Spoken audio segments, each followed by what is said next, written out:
Hello, hi. A very good evening to all the panelists and the participants to this session. Firstly, I would like to give a special thank you to Jakarta Content Week, JAC10, Festival Director, Ms. Claudia Kaiser, Chairwoman, Ms. Laura Bangun Prinslu, and Mr. Nuk Antasana, who is the coordinator of literate section within the festival. They are all the strong people who has made the event happen. We have a very interesting topic today, the ASEAN region, opportunity for the publishing world. We would like to talk about how the panelists that I consider the future of publishing in this region had in their plan to create a better opportunity among the publisher and inspire others to set up a new wave of publishing collaboration in this region. So I'm Hasri Hassan, the moderator of this session. Currently, I am the Regional Business Development Manager for Oxford University Press for the Southeast Asia region. Previously, I was with Kota Buku, a Malaysian government-linked organization in promoting and supporting book industry in Malaysia. To make this session more meaningful, we have lined up the panelists of young, up-and-coming, fresher idea, and they are themselves the publisher from some Asian country, so that we can have a different point of view from them. I will just quickly introduce the panelists. Panelist number one, Dr. Tran Duan Lam, Director cum Chief Editor of the Gyoy Publishers, Chief Editor of its two magazines, the French and English language quarterly Vietnamese Studies, and also the English language bi-monthly Vietnam Cultural Windows. He edited many books on culture, religions, and art. He is the author of a number of articles on Vietnamese culture, especially on religion in Vietnam. He has a PhD in philology from Russian Academy of Pedagogy, Moscow. Panelist number two, Ms. Fatin Shamimi, CEO of Iman Publications, Sdn Bhd. She has been joining the local book industry in Malaysia since 2014, out of passion for books and content. Studied chemical engineering as her degree. She had currently completed Master of Business Admin from Putra Business School, Malaysia. Fatin Shamimi is part of the Committee of Malaysian Book Publisher Association, MABOPA. Panelist number three, Mr. Teddy Kusuma, who run Post. Post is an independent bookshop and small publisher at Pasar Santa, a traditional market in Jakarta since 2014. Post has become an alternative bookshop that hosts work from Indonesian independent publisher as well as well-curated foreign title. The publishing arm chooses to do things in a small yet fashionable way, utilizing independent distribution, mean and promoting the books in the long run. With Macy Ang, his partner at Post, Teddy writes fiction. His novel Samasa was published in 2018. He is also the co-editor of the Book of Jakarta, a short story anthology that will publish in early 2021 by the Manchester-based publisher, the Coma Press. Panelist number four, Ms. Maria Mahat, co-founder Ungu Pen. So she co-founded Ungu Pen in 2016. Ungu Pen is an independent publisher, training academy, and also online bookseller based in Singapore. Maria started her career in broadcasting and is an award-winning television producer with a Master of Science in Early Education and Advanced Certificate in Assessment and Training. She is currently focused in creating more content for the early year up to the age 16. She has also spearheaded many of Ungu Pen book projects and literary activities. To date, she has authored 5 children books, picture book, and a novella. This year, with the support of digital participation grant from the National Art Council, Singapore, she has produced 2 of her title into animation shorts. Panelist number 5, Mary Ann Ordinario. She is the founder and director of ABC Educational Development Center Children Books, a school for children in the Philippines. She is a former broadcaster, scriptwriter, and research head of the Notre Dame Broadcasting Corporation. She is the author of 35 children books. Her book, The Crying Trees, swept the 2016 Grand Prize in the Samsung Kids Time Author Award in Singapore. With 4 of her books winning the second prize, this book won as the best short story for children in the Catholic Mass Media Award, distributed in ASEAN country and translated into Bahasa and Nippongo. Her famous book, War Make Me Sad, is used in therapy session for children, and her book, My Muslim Friend, was published by the Christian Child Welfare in Japan. Her book, Malong, The Magic Cloth, also won the Best ASEAN Children Book Illustration Best in Fiction in the first International Children Content Rights Fair, ICCRF, in Chiang Mai, Thailand. She is also the founder of ABC Children Books, the first to publish children books in Mindanao, Philippines. Well, I could say that we have a very impressive and interesting panelist today. Yes, for the few years, I have been speaking with many colleagues in Indonesia, Singapore, Thailand, Philippines, Vietnam, Myanmar, about working together as one force. With 650 million of population in ASEAN alone, we are a huge market to collaborate. There are many ways to collaborate, but I believe some fresh idea will come from our panelists this evening. So I don't want to waste much of the time. I would like to ask our panel, the first panelist, Dr. Lam. Dr. Lam, tell me about your main activities. What type of book that you publish, and what has inspired you to start this venture? Dr. Lam? Okay. Thank you, Mr. Hasri Hassan. Good evening, everybody. Thank you for the invitations to participate in the forum, online forum discussions. Our publishing house was founded in 1957, so it's going to be 63 years old. We publish books in foreign languages for foreigners to introduce Vietnam to all the foreigners. And at the same time, we also publish books in Vietnamese for Vietnamese readerships. Honestly, it is the traditionally our publishing house didn't focus on publications for youth, but lately we've started focusing on publishing books for young people in Vietnam also. You know that it is the venture, we decided to start this venture because Vietnam is the has a population, as a very big population, is now the total population, it's stand at 97 million, more than 97 million. And Vietnam is ranked 15th among the nations around the world with the biggest population. And you know that Vietnam at the same time is also experiencing the golden peak in demographic growth, population growth, demographic golden peak, because the percentage, the number of old people or advanced aged people make up only a little bit more than 10% of the total population. So we have 26 million children and 56 million youth, young people, aged from 15 to 24.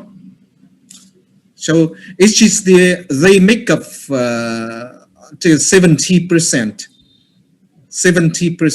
of the total population. So it is a very potential market. We know that the publishing industry must contribute to cultivate young people, they need books.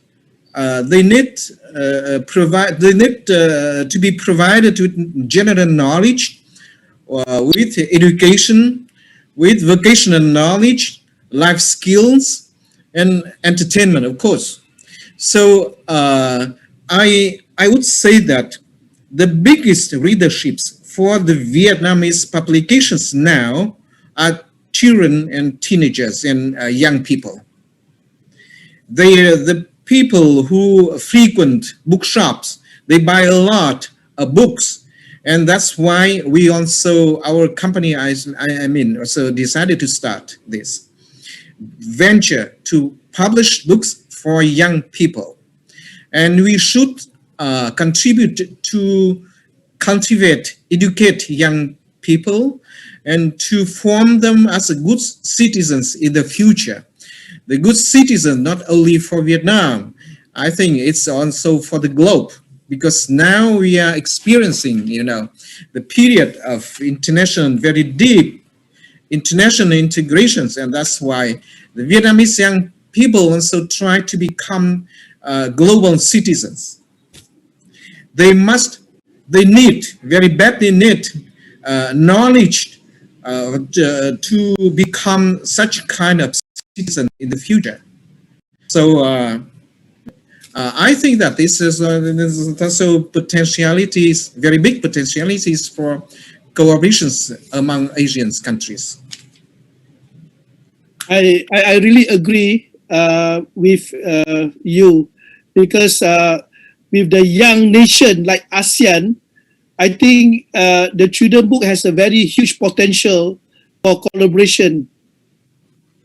Okay, I think I move to Ms. Fatin Shamimi from Malaysia. She's the CEO of Iman Publications in Berhad.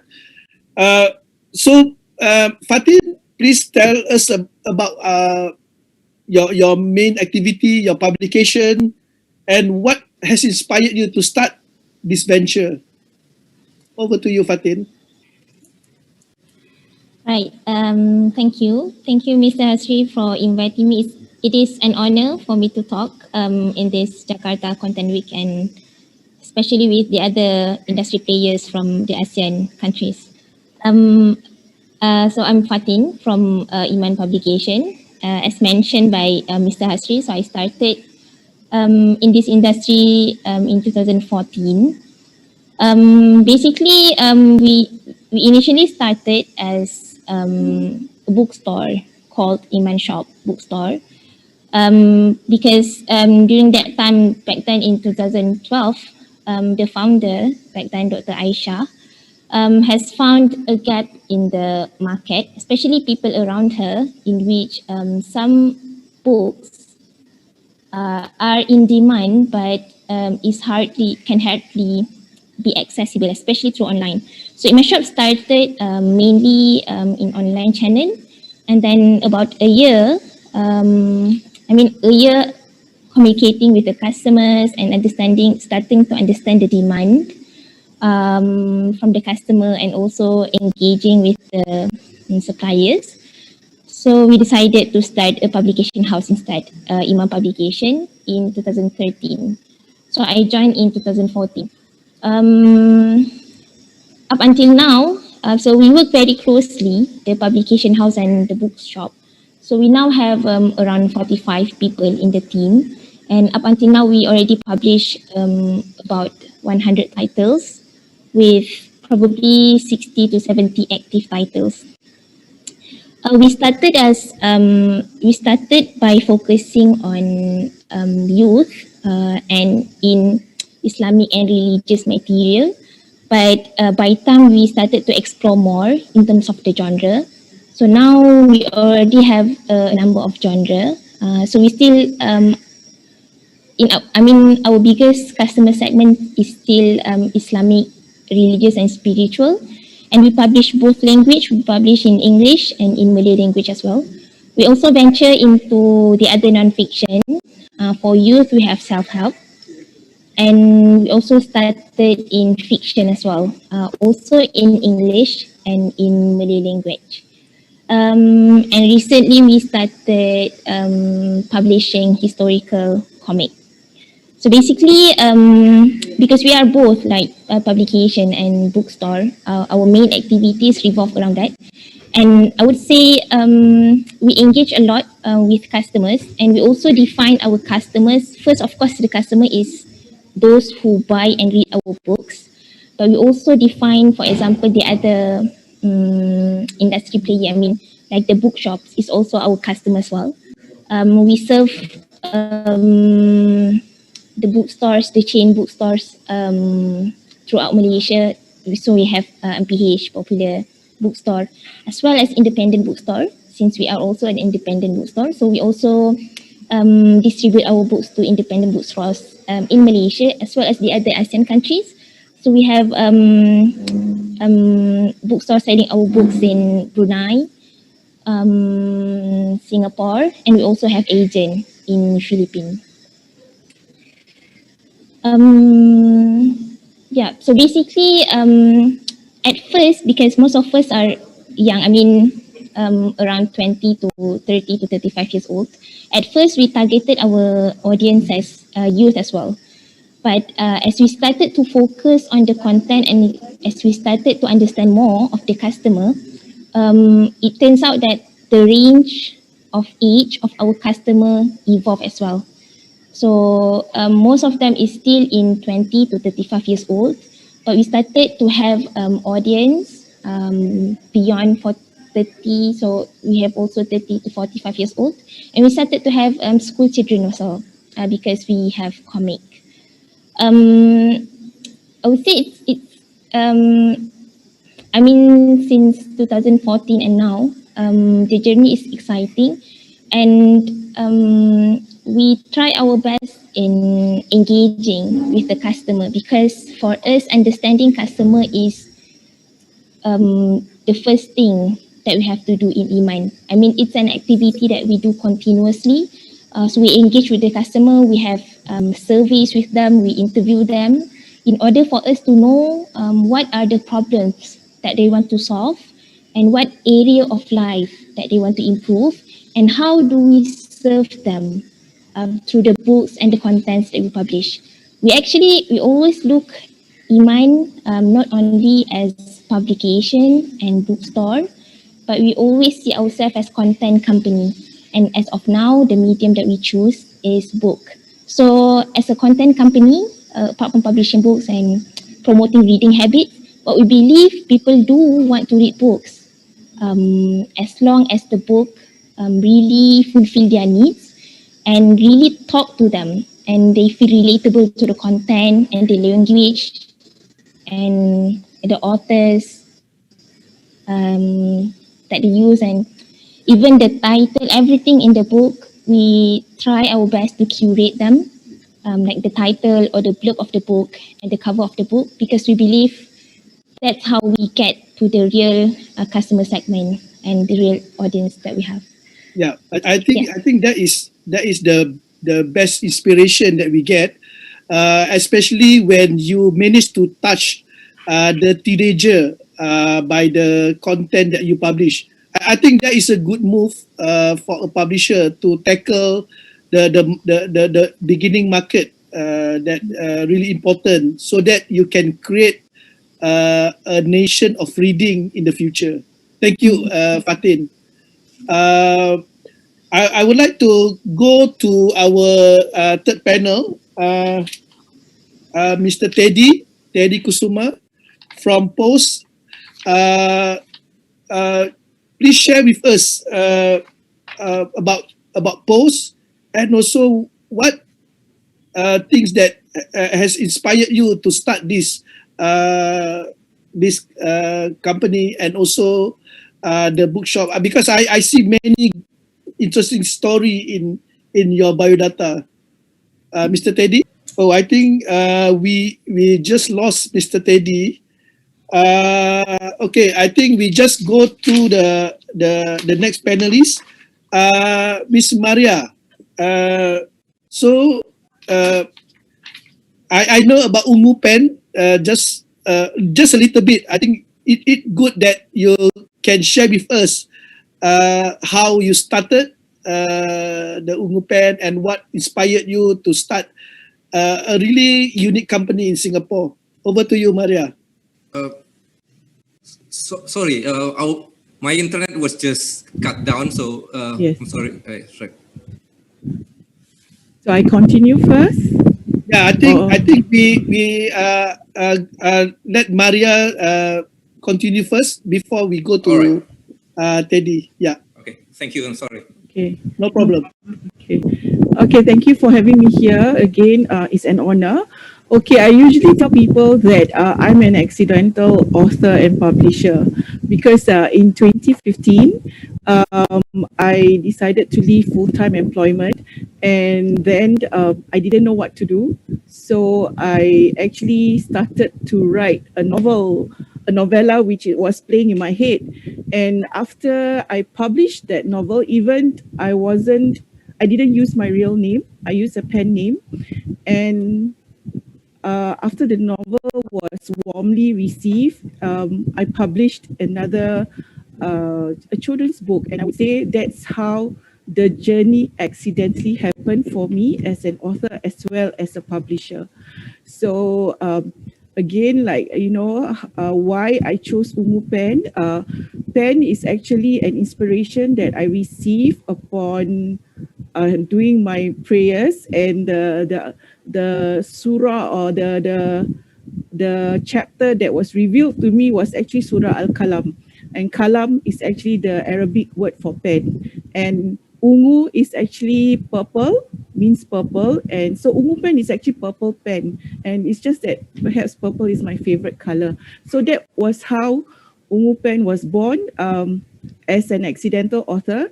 So after the first novella, and then my subsequent book is a children's book, I also realized that there's quite a few gaps in Singapore. One of which is that when the policies shifted, we all know that Singapore is very strong in English, but we do have the mother tongue languages like the Mandarin, the Chinese, and the Tamil. And we realized that there was a huge gap in terms of the mother tongue content. And our local Malay children do not have access to that many materials, good materials in Malay, and not relevant to their lives.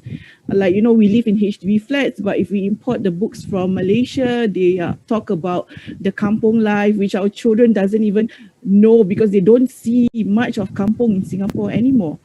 And and perhaps it's also because of my background. I have a master's in early childhood education, and that's the reason why at this point in time, we choose to focus more on the early years. And then we also notice once we move up, our children doesn't speak the mother tongue very much, and there's also a lack of materials. So we aim to fill that gap. So perhaps that's where Ungu Pen hopes to move towards the early years until the probably age 16 first, before we can even move on later. So I hope that gives a bit of an overview of what Ungu Pen does. And we also, just like what Ms. Fatin shared, we are also a content creator in the sense that we try to develop like this animation that we receive funding for. So we hope that Ungu Pen will be known for a company that creates good content for young children and the youth. Yeah, I think interesting. Because this is something like different that we can get from Singapore, because we know that Singapore is the hub for educational title and also the base of a lot of this international publisher.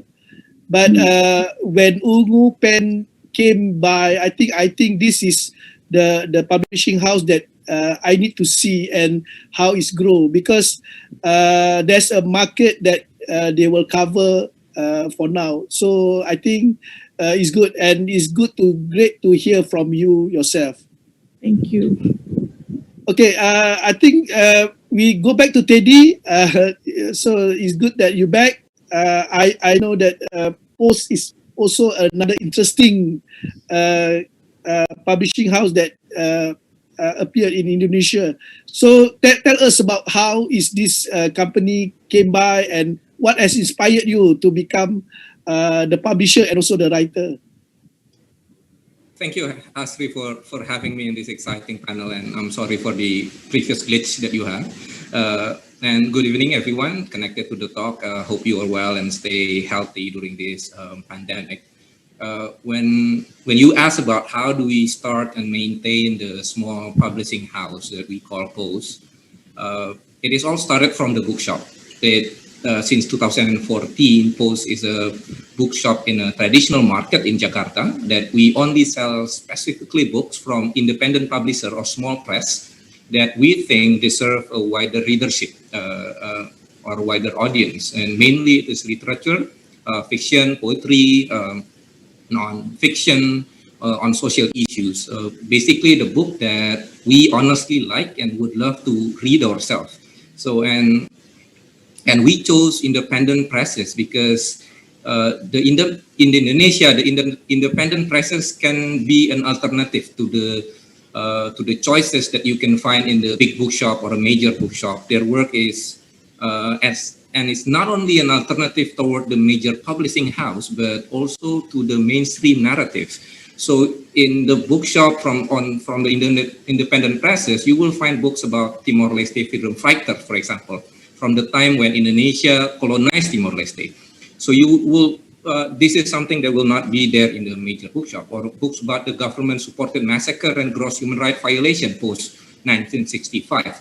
So the bookshop is not only a place for transaction, but also interaction when readers, writers share their ideas and exchange recommendations. And this is how people decided to read their next reading, an honest recommendation from fellow readers or writers. So the press also going from that principle. So the press published fiction and poetry, and using that principle of honestly recommending the book because we love the book. So we chose to stay small. We only publish 2 or 3 titles per year. So we can really work with hands-on with the authors on crafting the books. And also we can promote the book in the long run. This is for us very important, an ability for the publisher to be able to promote the book that they love in the long run. As we know, there are thousands of titles published each month, and with a limited space in the major bookshop shelf. So if you cannot, in a major bookshop, if you cannot reach certain amount of sales in a month, the book will be taken out from the main shelf. And this is sad because many books takes time to reach its right audience. It takes time to warm up, and good books might get lost in a pile. So publishing only a small amount of title, we can continuously accompany the book to reach its readers in the long run. We committed to all our authors that we will always have the book in our bookshop shelves. And we will always continue to maintain network with a lot of online booksellers. We promote to the book to school. We bring them to the festival. So we have, for example, children's literature that also loved by adults and become a compulsory reads in some school in Indonesia. And it's already also translated by UK publishers. And we have poetry in English. We have also novels on queer issues and that critique of the religious practice within the community.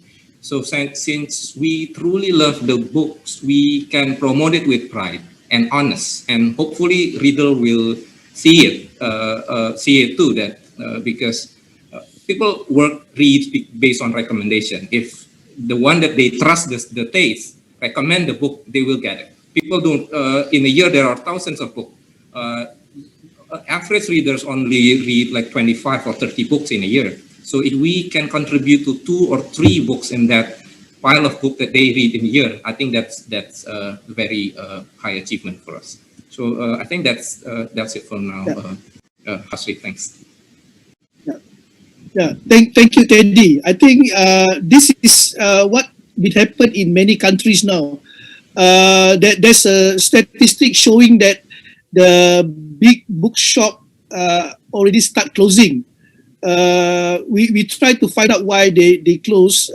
It seems like now the reader is more knowledgeable and they go to the independent bookshop to find certain collection that they want.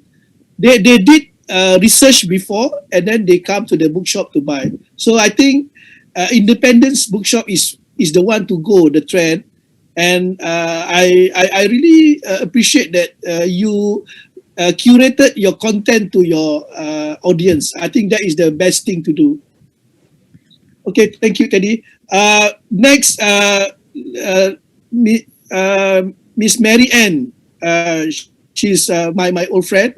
It's really interesting to hear from Philippines what you have done, and also it's good to hear about the Mindanao publication.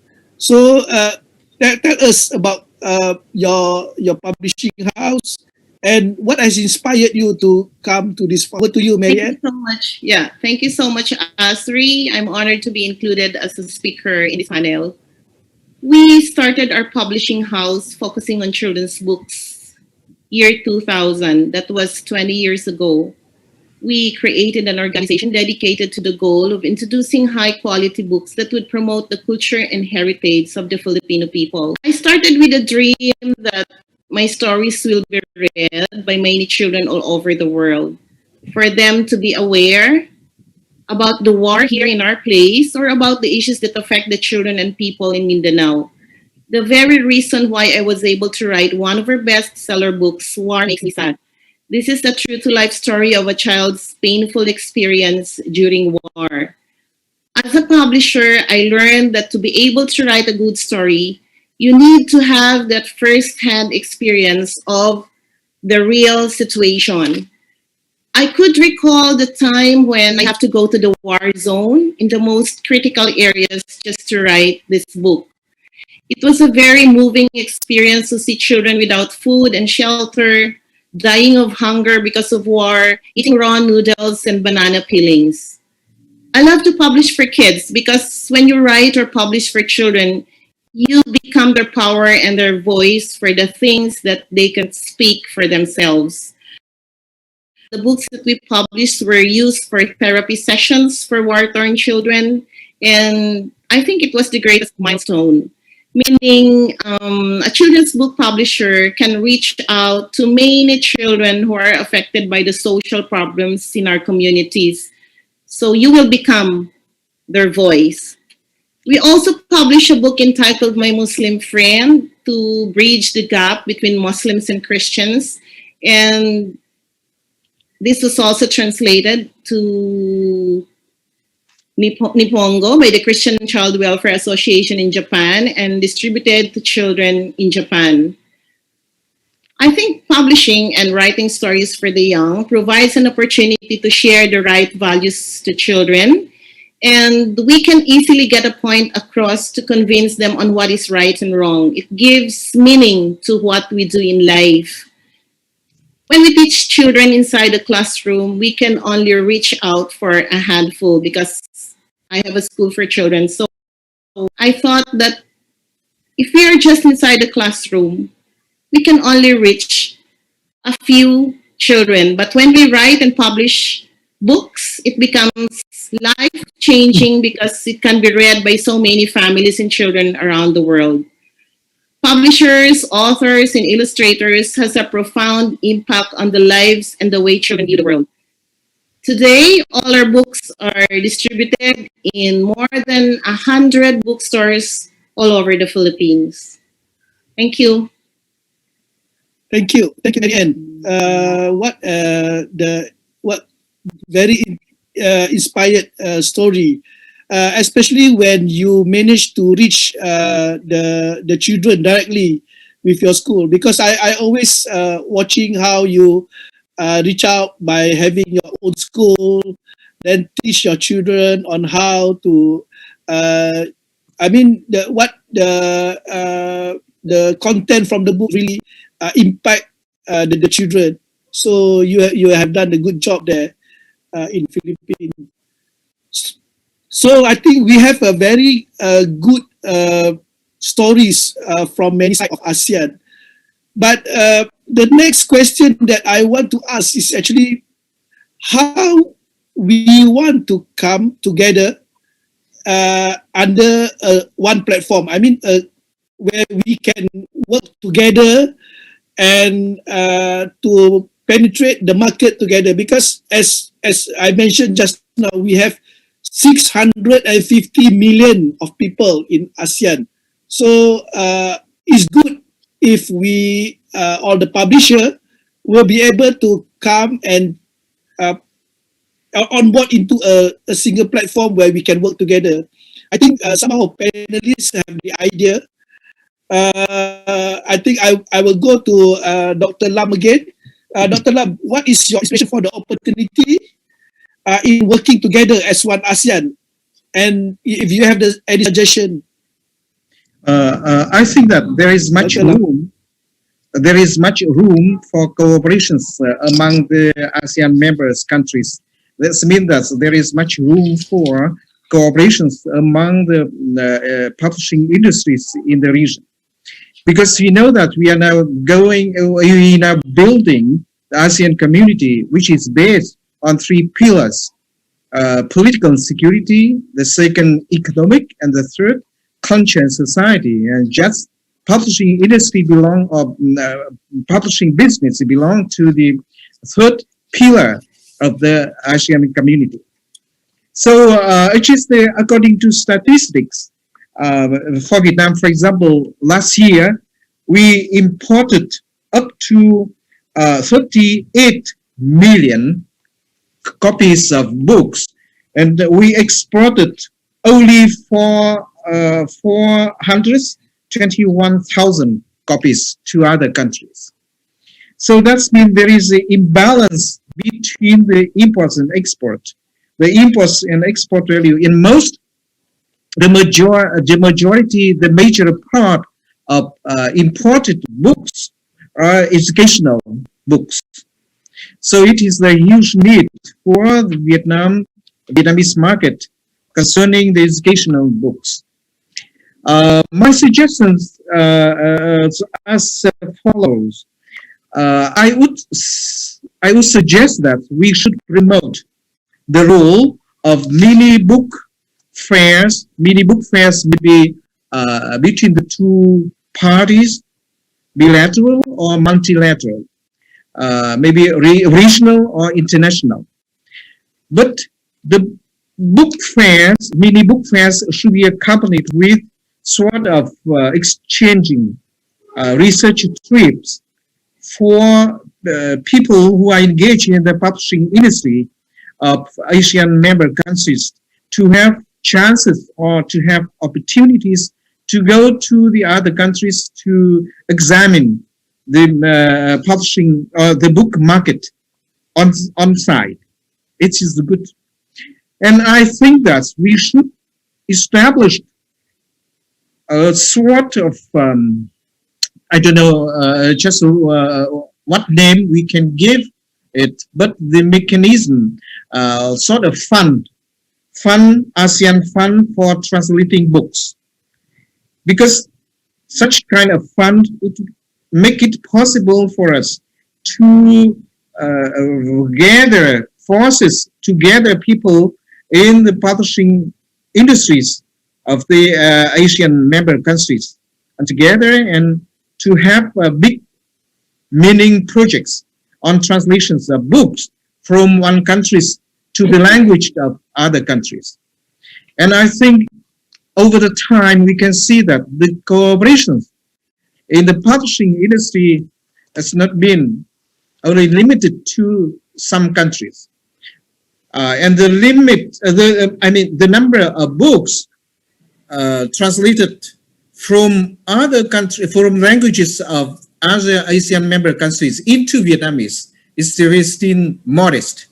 Honestly, we have cooperated with Thailand, with Malaysia, with the Philippines, with Singapore, with Indonesia, published books. But the number of such translated books is still modest, very small, not considerable. So we should establish such kind of fund for translating books of ASEAN member countries. The second suggestion is that we should establish a network to provide informations, to provide updates, newest updates on the situations the developments in the publishing industry of each ASEAN member country. This network may provide us with the latest catalogs of books recently published or published every year by each member countries of ASEAN. And we can also exchange information and news about the latest developments of each publishing industry in the region. Of course, we have now the associations of ASEAN Publishers Association, but I think that we have not yet promoted the role of all the members of ASEAN in cooperations in publishing. Yeah. So two mechanisms, two just the entities I have supposed to establish. The first, the fund for translating books, and the second, the network for exchange information, ought to be very useful for promoting cooperations amongst us.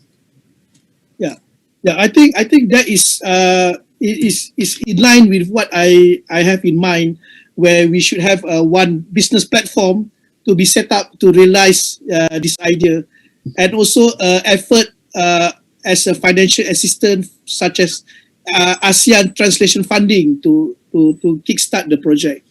Thank you, Dr. Lam. Back to Ms. Fatin. So, do you have any suggestion how we can work together in as one ASEAN? Thank you very much, Mr. Hasri. I would have to admit that throughout the years we have been focusing much in the local market in Malaysia. When we talk about understanding customer, the customer service accessible to us are the one around us, which is in Malaysia. But I also believe that ASEAN itself, we have a lot of potentials. The region that, very rich with everything, that those who would be able to understand that and know how to work together would be able to benefit much from it. Again, from my point of view, as a book publisher and bookstore that run mainly locally, we have partners in a number of countries in ASEAN.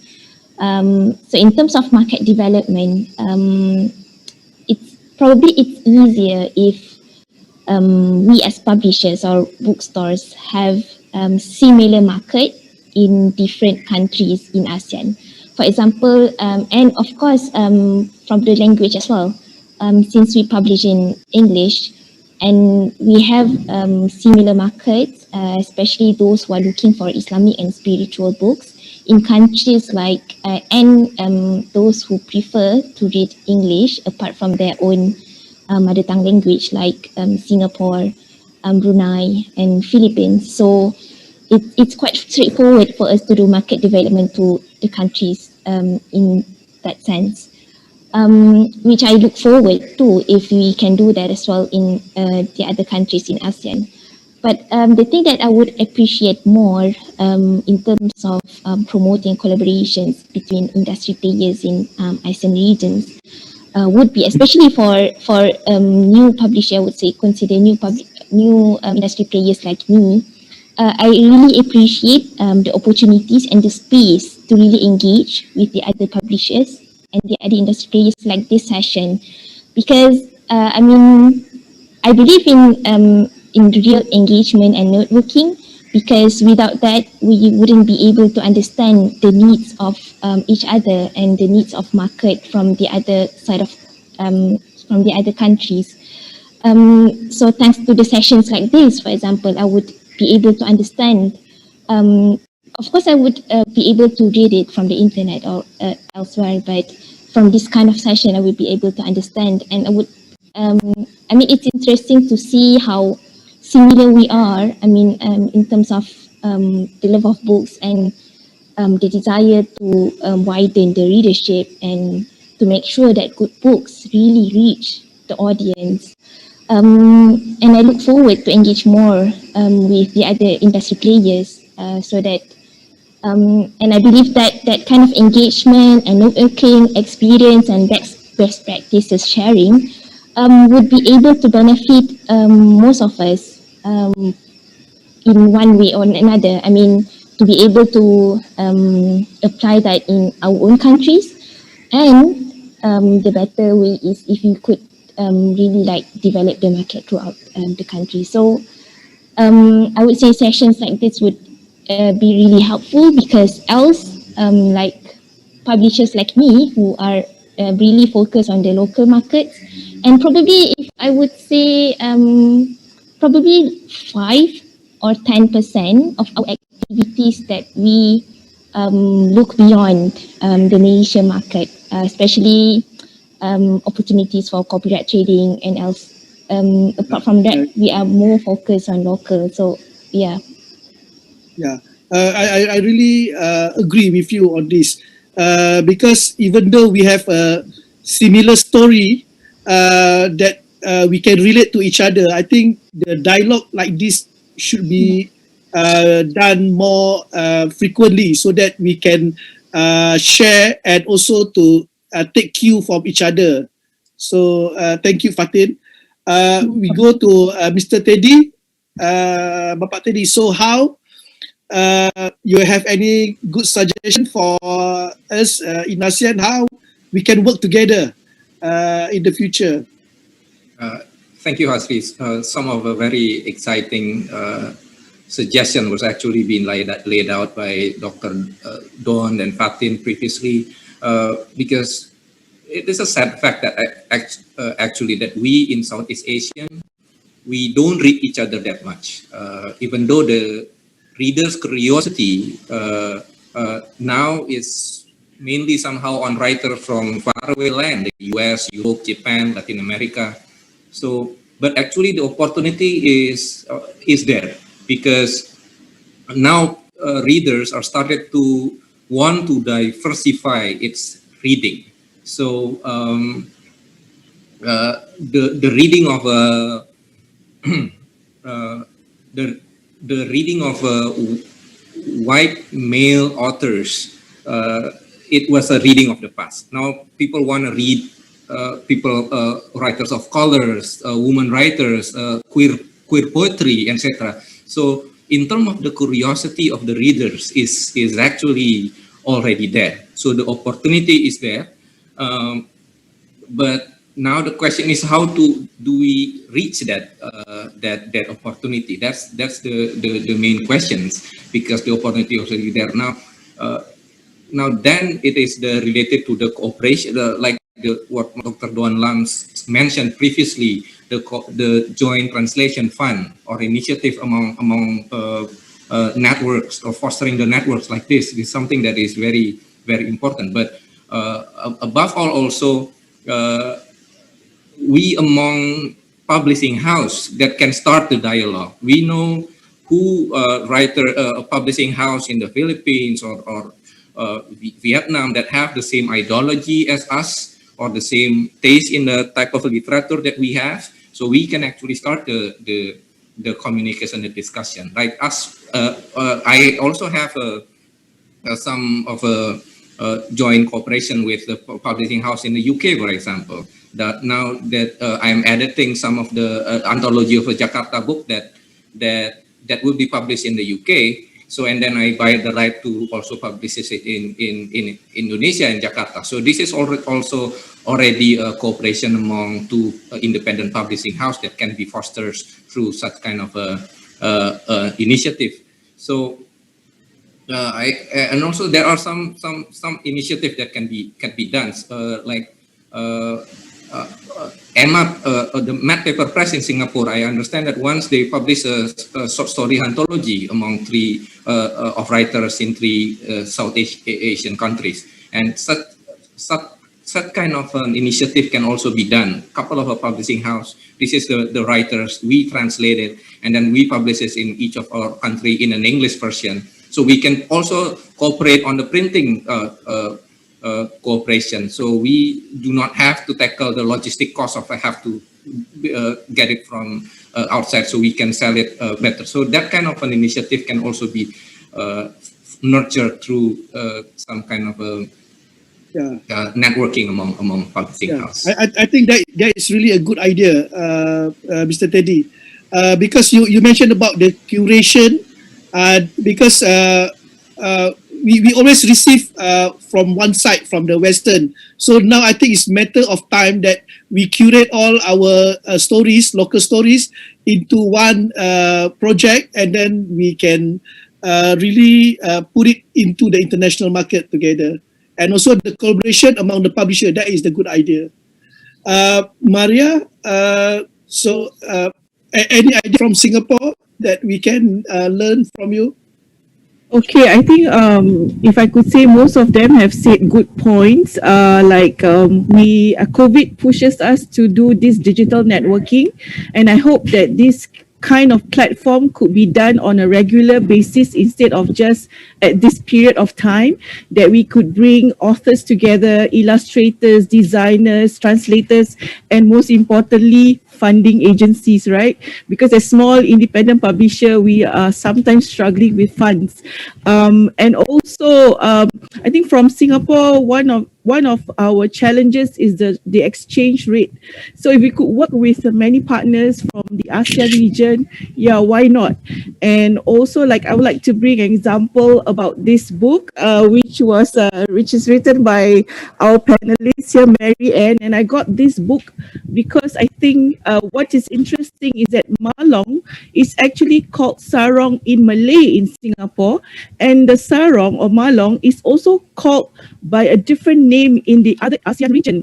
So what I'm saying is that we have a lot of lived experiences, similar lived experiences that we could share with one another. Like, one of it is this artifact, the cloth. Sometimes it's traditional games. In Singapore, we might call it something else, but perhaps in Vietnam it's called something else, but it's still the same game. So these are something that I'm sure as an ASEAN region, we could collaborate and come together to produce books that our children can identify with. So that would be one of my suggestions. Yeah. I think that is really a good idea, because you really inspired us to start a project where it can be done universally, but then been locally adapted to each country. So that is a good idea. And because we don't have much time, I think we go to Mary Ann. So any suggestion on how we can work together as one ASEAN, Mary Ann? Yes, in these challenging times where most of the bookstores are closed, it is important for us to focus on sustainability, because almost all publishers were challenged to shift their business models online. And with COVID-19, we have to try even harder to cope up with the dwindling sales from bookstores, or dealing with buyers and customers suffering economically because of layoffs and closures.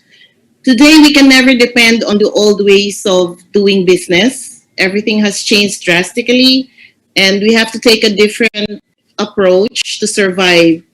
And I think there are so many advantages if ASEAN publishers will work as one community. It will surely improve the sales of our books and economy as well. It will be very exciting if and it will be a win-win situation for all ASEAN countries if we will unite as one. Could you imagine if children will have more access to a variety of books coming from different countries in one site? So I have a few suggestions, like we can create an exclusive ASEAN Facebook page of publishers where all the best and award-winning books from each publisher will be sold as one. And like, for example, we can create a catchy title that goes like the best ASEAN books as one. We can also develop the brand that in this Facebook page or website, the best books are sold, the best authors, the best illustrators from ASEAN countries are featured. It will be the best advertisement for us to be known to the world. We can also create memberships or subscriptions on that particular page to build and maintain our customers and supporters like parents, teachers, and children. We can also maintain the steady demand of sales for our books in this economic economic uncertainty by involving parents, children, teachers, and school owners.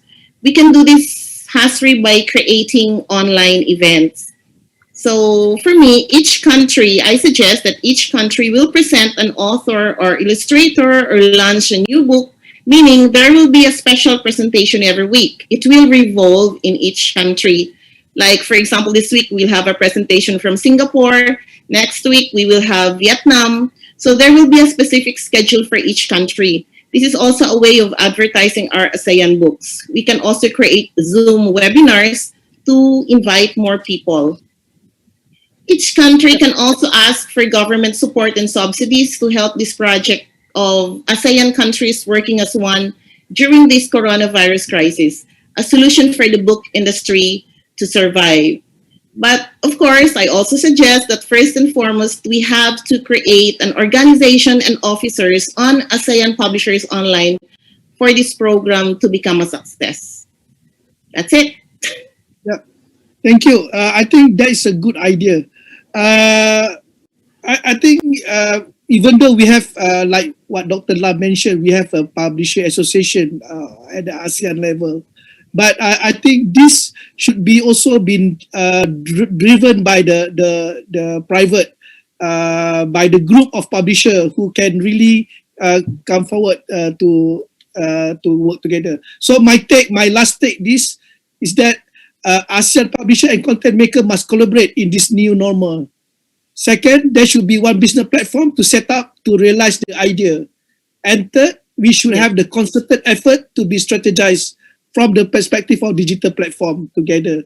So I would like to say thank you to all the panelists, Dr. Lam, Fatin, Shamimi from Malaysia, Maria Mahat from Singapore, Teddy Kusuma from Indonesia, and Mary Ann from Philippines. So I think this is not this is the end of this session, but we will not end our collaboration moving forward. So thank you very much for all, and I hope we can continue to work together. Thank you very much. Thank you. Thank you. Goodbye. Thank you. Goodbye. Bye. Yeah.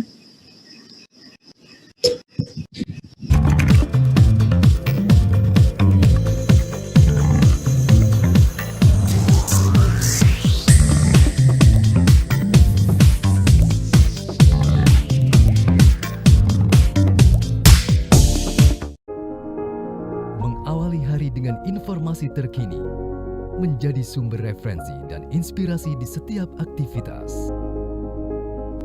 Melalui news video portal, segala informasi dapat disajikan cepat, akurat dan lengkap. Dengan kekuatan teknologi digital, Maidcom.id hadir dengan berita pilihan yang dikemas secara menarik. Maidcom.id, digitally inspire people. Sudah 15 menit, masih kejebak macet. Tenang, daripada emosi, 15 menit Anda jadi lebih berharga kalau bersama saya. 15 Minutes, setiap Rabu, jam 6 sore lewat 45 menit. Mediaindonesia.com hadir dengan opini cerdas dan narasumber kredibel, mudah diakses, informasi berkualitas ada di genggaman Anda. Klik di browser Anda, www.mediaindonesia.com. Dan temukan pandangan berbeda, karena fakta bisa sama, sudut pandang boleh beda. Mediaindonesia.com, views and news.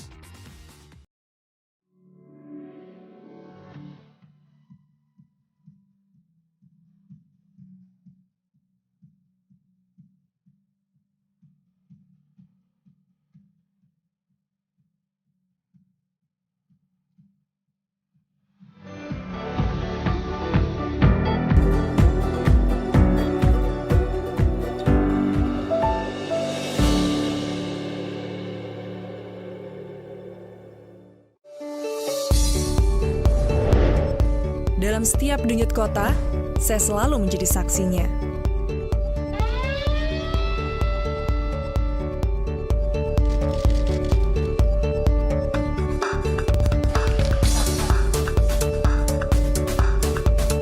Disiarkan lebih dari 20 televisi jaringan Jawpos Group. Jawpos TV paling Indonesia.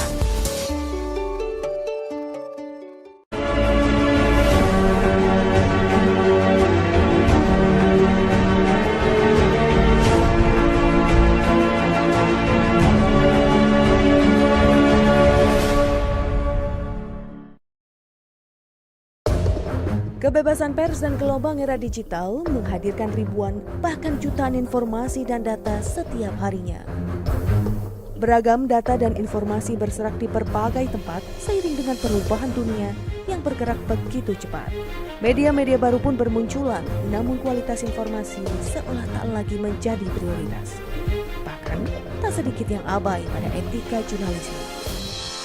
Untuk menjawab tantangan itu, Kata Data hadir sejak April 2012 sebagai portal media di bidang ekonomi dan bisnis. Beragam sektor diulas mulai dari finansial, energi, pangan, hingga industri kreatif dan digital. Artikel mendalam dan komprehensif dengan sajian infografik yang menarik menjadi karakter utama dari Kata Data. Kata Data berikhtiar untuk terus menyajikan beragam informasi berkualitas untuk kemajuan negeri dan untuk kepentingan bisnis Anda. Kami percaya demokrasi yang sehat tumbuh dari kehadiran informasi dan data yang akurat. Kalau bicara pakai data.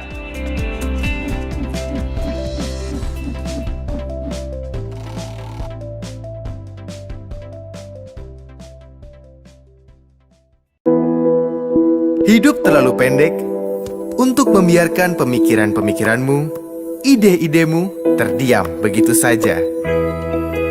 Untuk berubah, kita perlu melangkah. Dan langkah itu lahir dari sebuah inspirasi. Republika, start moving.